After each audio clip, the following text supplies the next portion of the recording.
Yahoo minasan, welcome back again with Mr. K di sini. Chapter kali ini luar biasa seru. Gak hanya tentang Yamato ya, tapi ada hal lain juga yang membuat Mimin antusias membacanya, terutama di bagian Our Baka Sencho, Monkey D. Luffy.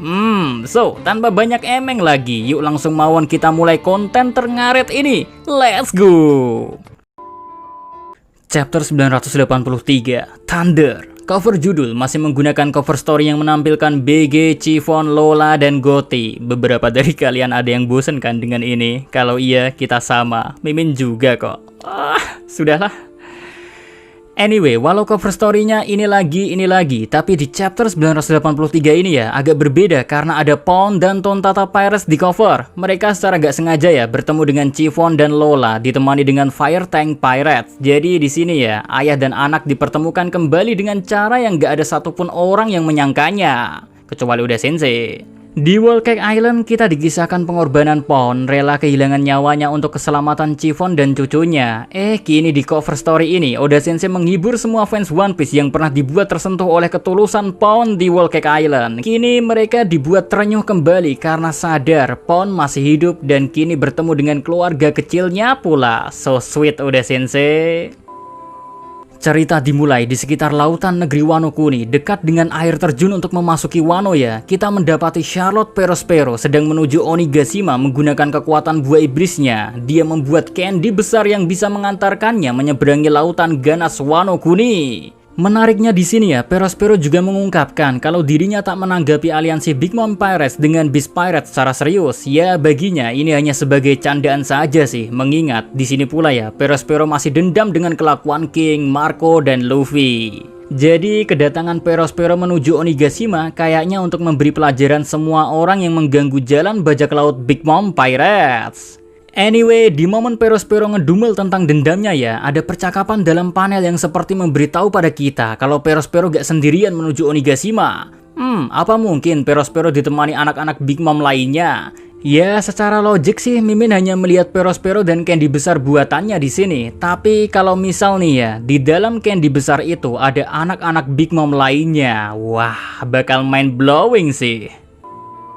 Next, pindah ke tempat kenikmatan milik Black Maria ya. Di sekitar jalanan pegunungan Onigashima, kita mendapati Chopper dan Usopp masih sehat sentosa, walau kepala mereka benjol sih. Karena efek guncangan dari pukulan Big Mom sebelumnya. Untung dari pukulan Big Mom gak sampai menghancurkan Brachio Tank ya. Hanya membuat Brachio Tank bertransformasi ke mode tubuh General Franky sih. Mungkin sangat keras ya bahan logam yang digunakan oleh Franky hingga bisa menahan pukulan seorang Yonko. Well, yang terpenting di sini sih Usopp dan Chopper berhasil memberi kesempatan Kinemon dan pasukan aliansi tetap bisa menjalankan rencana dengan lancar. Cuma ya, tetap aja gak ngerubah fakta walau Big Mom sudah gak mengejar mereka lagi. Tapi sekarang Big Mom sedang mengejar grup Nami, di mana Big Mom ingin merebut Zeus kembali. Usopp dan Chopper ingin membantu Nami sih, tapi kali ini situasi gak mendukung kan, karena tujuan utama misi tetaplah bukan untuk memancing perang lebih awal. Jadi ya menurut Usopp, langkah terbaik saat ini adalah percaya pada grup Nami yang pastinya bisa menemukan jalan untuk bisa selamat dari kejaran Big Mom. Apalagi menurut Usopp, Sanji ada di grup Nami juga kok. Jadi pastinya semua bakal baik-baik saja. Walau kekhawatiran Usopp dan Chopper sebenarnya bukan Big Mom sih, melainkan Sanji sendiri yang apakah bisa menjaga imannya di tempat kenikmatan.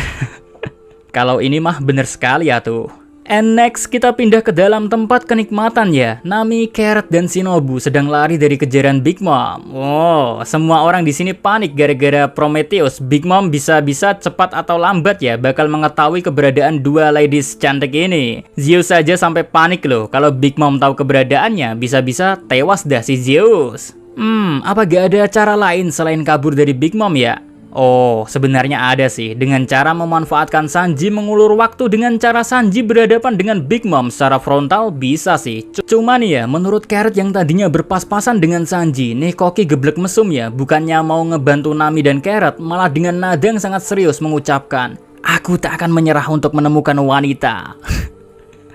Maksudnya wanita penghibur ya yang kerja di tempat kenikmatan punya Black Maria ini. Jadi ya Sanji gak akan bisa fokus dalam misi pembebasan negeri Wano sebelum bisa menemukan para wanita penghibur ini.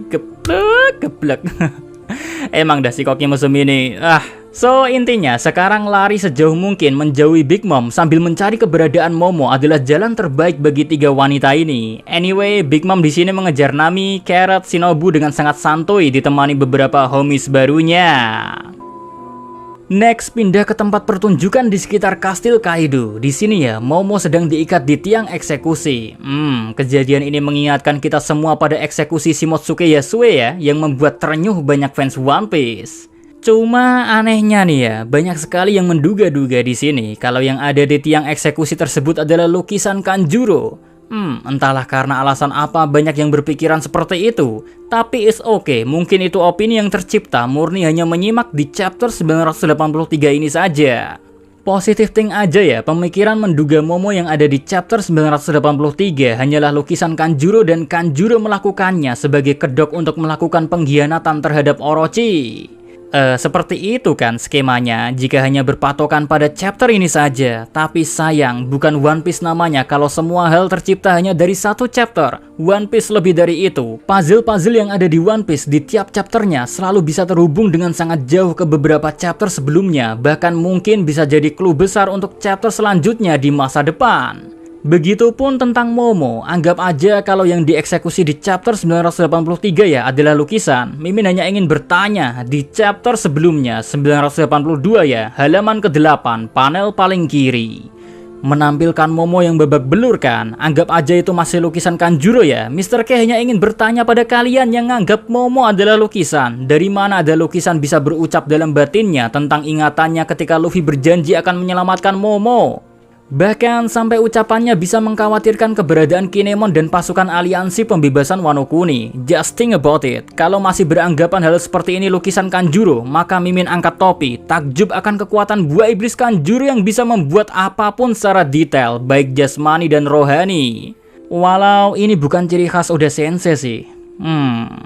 Back to topic, melanjutkan Momo yang sedang berada di tiang eksekusi. Orochi di sini dengan sangat senang memberi kabar pada semua orang yang ada di sini ya, kalau anak kecil yang ada di hadapan mereka semua ya, yang akan segera dieksekusi adalah anak dari Kozuki Oden yang sudah diduga 20 tahun yang lalu telah meninggal. Kini dia berdiri di sini siap menyusul ayahnya dan menjadi is dead beneran. Well, walau Momo memang anak yang brengsek karena udah pernah ngelihat kemolekan duo seksi SHP, kita harus sabar oke, dan memaafkannya dan berharap nih bocah segera diselamatkan. Next, pindah ke dalam kastil Kaido. Terdapat Zoro di sini sendirian yang sepertinya dia tersesat, tapi apesnya tersesatnya harus berhadapan dengan para gifter-gifter dari Kaido. Ya, di sini Zoro berhadapan dengan banyak gifter karena menurutnya dia udah memasuki bagian dalam kastil. Kadang pemikiran Zoro yang simple bisa benar adanya sih. Anyway, kayaknya Zoro bakal tetap maju ke depan sambil menghabisi semua gifter yang ada di hadapannya. Bukan karena Zoro ingin pergi menemui Kaido ataupun Orochi ya, melainkan di sini para gifter sedang memancing emosi Zoro dengan menyebut Kaido akan menjadi raja bajak laut selanjutnya. Dan sebaiknya Zoro menjadi bawahan Kaido saja. Mimin berharap Zoro menanggapi para gifter ini dan ikutan emosi untuk menunjukkan betapa strongnya nakama pertama sang Baka Sencho. Next, masih di dalam kastil Kaido, cuma kita pindah tempat sedikit nih ya, ke arah Kid dan Killer yang masih sibuk menghadapi kroco-kroco Beast Pirates. Mereka kesulitan menghadapi banyak musuh sekaligus. Melihat gelagat Killer saja, sepertinya dia ingin segera bisa lolos dari problem ini, karena lewat jalur depan menerobos langsung bukanlah jalan terbaik. Kid pun sepertinya juga paham apa yang Killer pikirkan sih, walau tangannya gatel pengen ngelawan terus. Ya, kita lihat aja kelanjutan nasib Kid dan Killer ya. BTW, di tempat Kid dan Killer berada, ada seseorang yang lewat tempat ini yang dihormati oleh anggota Beast Pirates. Nih orang sedang berlari menuju ke suatu tempat dan mencoba lolos dari sergapan para anggota Beast Pirates. Dari ucapan salah satu anggota Beast Pirate yang bilang kalau ini orang sedang dicari Kaido, positif, Mimin yakin deh 100% ini adalah anak Kaido, Yamato. Next, pindah tempat lagi. Walau masih di dalam kastil Kaido sih, kita berjumpa dengan si Baka Sencho yang kini harus berhadapan dengan Peg One dan Ulti. Ya, di sini ditampilkan dengan jelas kalau Ulti sifatnya suka menyalahkan orang lain atas perbuatannya yang sebenarnya dia lakukan. 11-12 lah dengan Luffy ketika ingin menghindar dari masalah. Guys, ulti di sini gak mengenal Luffy sama sekali sih. Cuma dia langsung tahu setelah kroco-kroco Beast Pirates bilang kalau Luffy adalah penyusup. Sekaligus sadar kalau Luffy mengenalkan dirinya plus bilang dengan lantang kalau Luffy adalah orang yang akan menjadi raja bajak laut. Seketika ulti naik pitam. Cewek aduai ini melompat ke atas bersiap-siap melakukan serangan. Yang menariknya di sini ya, Luffy tahu serangan ulti adalah sundulan kepala. Dari mana Luffy tahu? Jawabannya simple guys. Ken Bunsoku Haki masa depan Luffy sudah meningkat drastis dari sejak dia mempelajarinya dari Katakuri di dunia cermin. Cuma bedanya tetap aja kekuculukan Bakasencho tetap dipertahankan. Udah tahu arah serangan ulti kemana dan ulti gunain kepalanya untuk menyerang. Luffy bukannya menghindar ya, malah nantang adu kepala juga. Good job dah sama kenekatan sang Bakasencho. Walau hasil tubrukan kepala tadi Luffy kalah sih karena terlalu meremehkan ulti. But setidaknya apa yang Luffy lakukan membuat ulti dan Pegwan waspada dalam menghadapi Luffy. Terbukti dari mereka berdua yang masuk ke mode Zuan-nya. Ulti berubah ke mode hibrid dari buah iblis Ryu Nomi Ancient Zuan tipe Pachycephalosaurus dan Pegwan berubah ke mode full Zuan Ancient Zuan Spinosaurus. Interesting sih ini. Kita lanjut ya, di sisi lain Luffy yang kepalanya habis kena serangan dari ulti langsung paham apa yang harus dilakukannya, harus agak pintar sedikit karena ini adalah kastil Yonko. Jadi wajar banyak orang kuat di sini, maka dari itu Luffy pun di sini menggunakan kepintarannya dengan sigap ya, dia menyerang ulti memanfaatkan tanduknya ulti ya. Luffy berhasil membanting wanita ini. Gak cukup sampai di situ ya, Luffy juga menyerang Pegwan dengan gear 3 miliknya, membuat adik ulti ini terlempar sekaligus membuat ulti marah besar hingga membuatnya masuk ke mode Ancient Zuan fullnya, menerkam Luffy, membuat Luffy gak bisa berkutik. Menurut Luffy, ulti sangat strong di mode ini sih. Jadi Luffy harus mencari jalan agar bisa lolos dari cengkraman ulti. Sementara itu ya, ulti yang berhasil mencengkram Luffy tak menyia-nyiakan kesempatan untuk balas dendam akan perbuatan Luffy pada Pegwan. Ulti mengambil ancang-ancang akan mengeluarkan serangan andalan benturan kepalanya Meteor Ulti lah namanya. But menariknya sebelum ulti mau menggunakan ini ya, Luffy pun lagi-lagi menggunakan Ken Bunsoku Haki masa depan miliknya dan tahu betul kalau serangan ulti kali ini sangat bahaya hingga Luffy akhirnya sadar betul dia harus masuk ke mode Gear 4. Tapi dalam mode penglihatan masa depan Luffy, dia pun melihat ulti terkapar diserang oleh sesuatu. Ada apa ini sebenarnya dalam penglihatan masa depannya? Kita balik ke timeline sebenarnya guys, dan benar saja ya, ternyata ulti terkapar terkena serangan dari seseorang yang penampilannya mengingatkan kita pada Kozuki Oden. Dia memegang pentung kasti layaknya Kaido, menghantam ulti dengan pentung miliknya dengan serangan yang disebut Thunder Bagua, serangan yang sama seperti yang Kaido lakukan pada Luffy. Serangan ini langsung membuat ulti terkapar, sekaligus membuat semua anggota Beast Pirate yang ada di sini bingung kenapa Yamato menghajar ulti. Mereka juga mungkin makin bingung melihat Yamato mencoba akrab dengan Luffy sih. Malah Luffy sampai shock sendiri sih, kenapa Yamato kok seperti mengenalnya. Ditambah Yamato juga sampai menolong Luffy untuk pergi dari kekacauan ini, sambil berkata jujur kalau dia adalah anak dari Kaido. Telah menantikan Luffy untuk waktu yang sangat lama, dia juga gak bermaksud melukai Luffy. Luffy pun mengerti betul kalau Yamato tak ada niat untuk melukainya. Cuman si Bakasencho juga cukup kaget. Yamato anak dari Kaido menolongnya? Ada apa ini sebenarnya?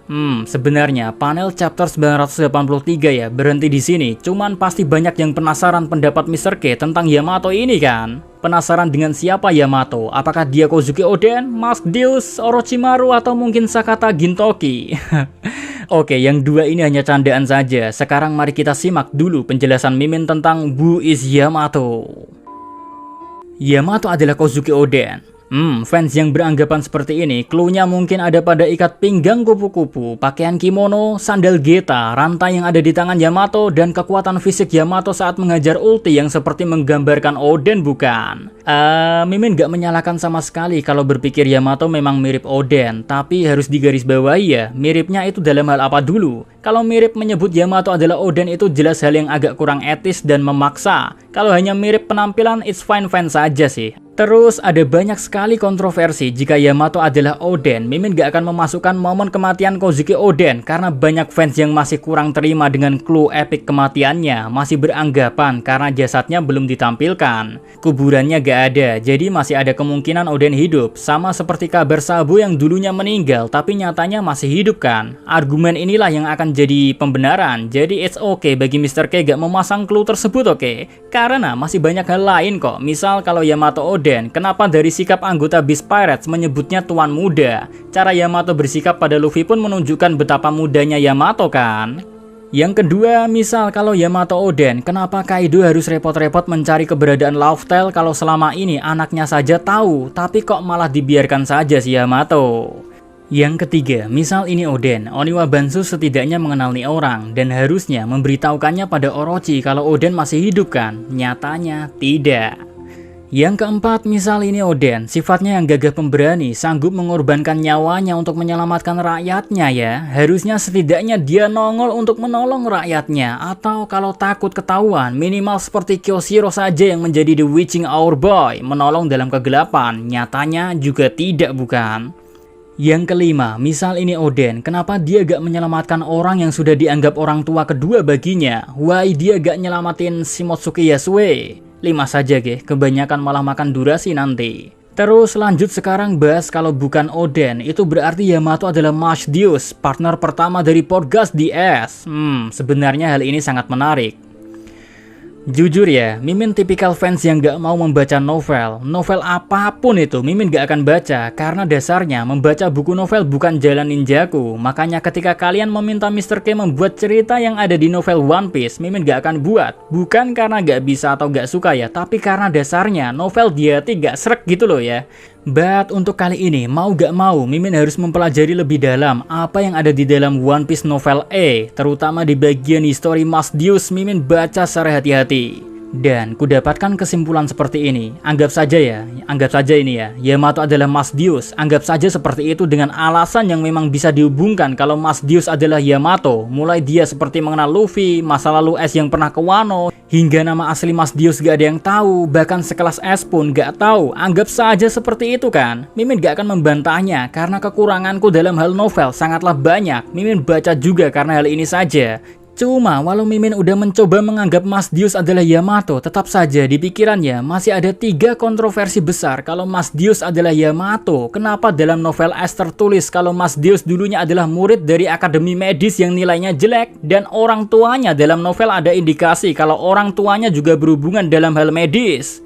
Hal ini juga sangat cocok mengingat posisi Masdeus adalah dokter di Spade Pirates. Terus yang kedua, kenapa juga dalam novel tertulis kalau Masdeus dulunya suka membaca literasi sejarah, dia jatuh cinta dengan petualangan yang menyenangkan di lautan. Wait a minute, kenapa juga harus jatuh cinta dengan petualangan lautan kalau ayahnya saja adalah seorang bajak laut ternama yang bebas sesuka hatinya ke lautan manapun? Terdengar kontradiksi bukan? Dan yang ketiga, Masdeus ini pernah bergabung dengan Whitebird Pirates loh ya. Dan momen ini terjadi setelah kejadian S bersama seluruh krunya Spade Pirates ke Wano. Jadi kalau dipikir secara logically ya, menghubungkan apa yang ada di manga, ini jelas gak masuk. Kalau Masdeus adalah Yamato, sangat janggal. Kematian S yang baru berlangsung 2 tahun saja membuat Masdeus yang awalnya ada di Moby Dick, kini udah ada di Wano. Terus faktor dari ucapan Yamato ditranslate resmi Viz Media di chapter 983 ya, di halaman akhir. Dia bilang, I've been waiting for you, waiting for very a long time. Kalau ditranslate artinya waktu yang sangat lama. Setahu Mimin ya, yang bahasa Inggrisnya pas-pasan, 1 dan 2 tahun itu gak masuk dalam penyebutan very a long time. Entahlah kalau Mimin salah sih. Yang jelas, kesimpulan chapter 983 ya, opini pribadi, opini Mr. K sendiri ya, Yamato bukan Oden, bukan juga Masdeus, Yamato is Yamato. Tapi kalau dibolehkan asal menebak nih ya, soal penampilan Yamato yang mengingatkan kita pada Kozuki Oden, kemungkinan yang ada saat ini ya, ada pada jurnal Oden yang hilang. Atau anggap aja begini, Yamato melihat eksekusi Oden, terus mencari tahu tentang Oden, dan mendapatkan jurnal Oden yang tersembunyi, membaca semua hal yang ada dalam jurnal tersebut. Plus dia paham tentang ramalan-ramalan di masa depan dari jurnal Oden. Kemungkinan ini bisa jadi kan? Hanya sebatas ini sih kemampuan Mimin menghubungkan clue-nya karena keterbatasan clue yang ada di chapter 983. Jadi take it easy, oke? But kalau mau agak liar bisa saja loh ya. Yamato adalah Sakata Gintoki. So, see you again next time. Adios, Caramelo. Stay safe everyone. Salam Animania.